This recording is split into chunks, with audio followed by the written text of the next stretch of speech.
नमस्कार, न्यूज डंकामध्ये मी अमित काळे आपलं मनापासून स्वागत करतो. मित्रांनो, काँग्रेसचे ज्येष्ठ नेते शशी थरूर यांनी एक लेख प्रसिद्ध केला आहे आणि या लेखामुळे काँग्रेसमध्ये खळबळ उडाली आहे. काँग्रेसला एक प्रकारे त्यांनी घरचा आहेर दिलाय. त्यांच्या या लेखामुळे काँग्रेस नेत्यांना चांगल्याच मिरच्या झोंबलेल्या आहेत.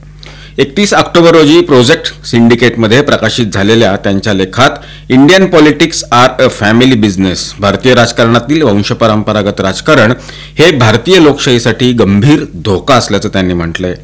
थरूर यांनी आपल्या लेखात लिहिलं की नेहरू गांधी घराण्यानं पंडित जवाहरलाल नेहरूंपासून इंदिरा गांधी, राजीव गांधी, राहुल गांधी, प्रियांका गांधी या पिढ्यांमधून राजकीय नेतृत्वाला जन्मसिद्ध हक्क असं मानलेलं आहे आणि ही प्रवृत्ती आता बहुतेक सर्वच राजकीय पक्षांमध्ये आणि राज्यांमध्ये पसरलेली आहे. थरूर असं म्हणतात, जेव्हा नेतृत्व हे योग्यता, समर्पण आणि लोकांशी संपर्क यावर न ठरता वंशावर आधारित असतं तेव्हा शासनाची गुणवत्ता आणि कार्यक्षमता कमी होते.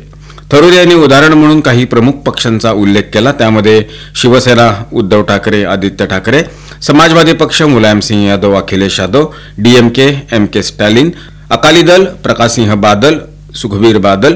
थरूर यांनी लिहिलं की या पक्षामध्ये आडनाव हीच पात्रता बनली आहे.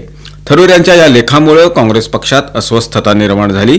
पवन खेडा यांनी या विषयावर कोणताही प्रतिसाद देण्यास नकार दिला. एका वरिष्ठ नेत्यानं नाव न सांगण्याच्या अटीवर म्हटलं, थरूर असं वक्तव्य नेहमी करून चर्चेत येतात. पक्षाला त्यावर प्रतिक्रिया देण्याची आवश्यकता नाही.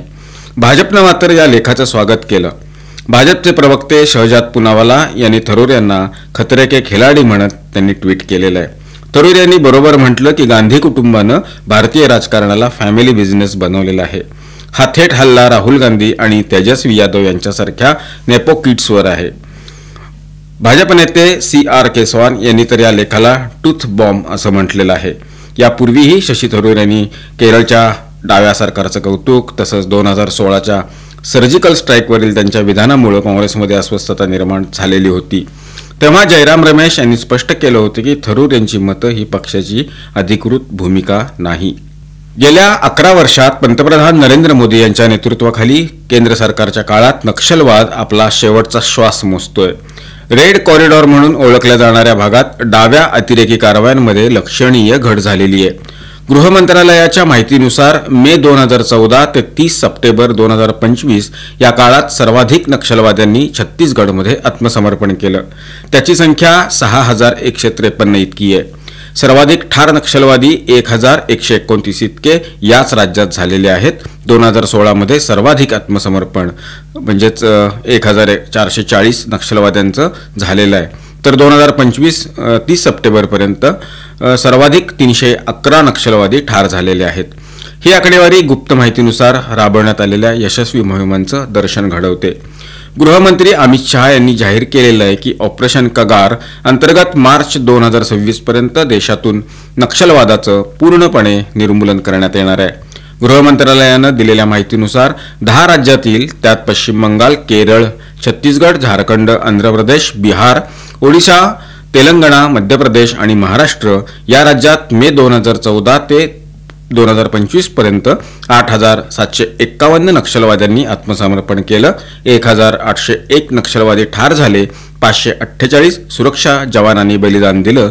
तर 1630 नागरिकांचा यामध्ये मृत्यू झालेला होता. 5277 शस्त्र ही जप्त करण्यात आलेली आहेत. ही आकडेवारी केंद्र आणि राज्य सरकारांमधील समन्वय, विकास धोरण आणि पुनर्वसन योजना यांच्या यशाचं निदर्शक आहे.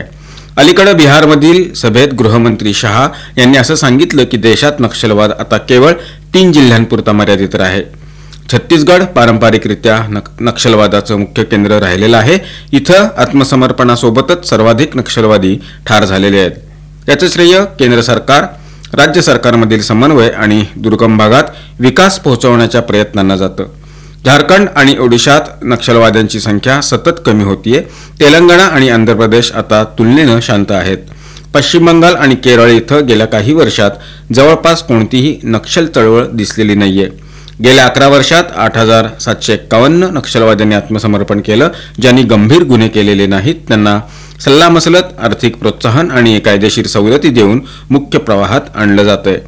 गृहमंत्री अमित शहा यांनी नक्षलवाद्यांसोबत वाटाघाटी न करता त्यांना आत्मसमर्पण करण्यास प्रवृत्त केले. दूरसंचार कल्याणकारी योजना आणि सतत आत्मसमर्पण करणारे नक्षलवादी पाहता मार्च 2026 पर्यंत देशातून नक्षलवादाचं संपूर्ण निर्मूलन होईल अशी अपेक्षा आहे. ऑपरेशन सिंदूरनंतर पेकाट मोडलेल्या पाकिस्ताननं आपली दहशतवादी वृत्ती सोडलेली नाही. अर्थात जित्याची खोड मेल्याशिवाय जात नाही म्हणतात तसं. कारण पाकिस्तान आणि POK मधील जे दहशतवादी अड्डे भारतानं नष्ट केले होते ते पुन्हा उभारण्याच्या तयारीत असल्याचं वृत्त आहे. त्या ठिकाणच्या दहशतवाद्यांकडून सतत लोकांना भारताविरोधात उत्तेजित केलं जाते. अहवालानुसार जम्मू काश्मीरजवळील LOCच्या POK बाजूच्या भागात 35 पेक्षा जास्त लॉन्च पॅड पुन्हा सक्रिय झाल्याचं आढळलंय. यानंतर LOCवर हाय अलर्ट घोषित करण्यात आलाय. या ठिकाणांवर दहशतवादी प्रशिक्षण घेत आहेत आणि तेथून ते भारतात घुसखोरीच्या प्रयत्नात आहेत. तिथं सुमारे 110 पेक्षा जास्त नक्षलवादी असल्याच्या माहितीचेही विविध रिपोर्ट्स समोर येत आहेत. माहिती आणि गुप्तचर यंत्रणांनी या ठिकाणांवर बारीक निरीक्षण ठेवलंय. जम्मू काश्मीरमधील पहलगाम इथं झालेल्या दहशतवादी हल्ल्यानंतर भारतानं पाकिस्तानद्वारे समर्थित 9 दहशतवादी ठिकाणं नष्ट केलेली होती. त्यात बहावलपूर याचा देखील समावेश होता. आता त्या ठिकाणी परत दहशतवाद्यांचा जमाव झालाय असा इशारा आहे. बहावलपूरहून दहशतवादी राणा सैफुल्लासह याचा एक व्हिडिओ आता समोर आलेला होता, ज्यात तो गजवाए हिंदसाठी दहशतवाद्यांना प्रशिक्षण देत असल्याचं दिसतं. अखेर रिपोर्टमध्ये ऑपरेशन सिंदूर 2.0 बाबत तज्ज्ञांचं मतही घेण्यात आलं.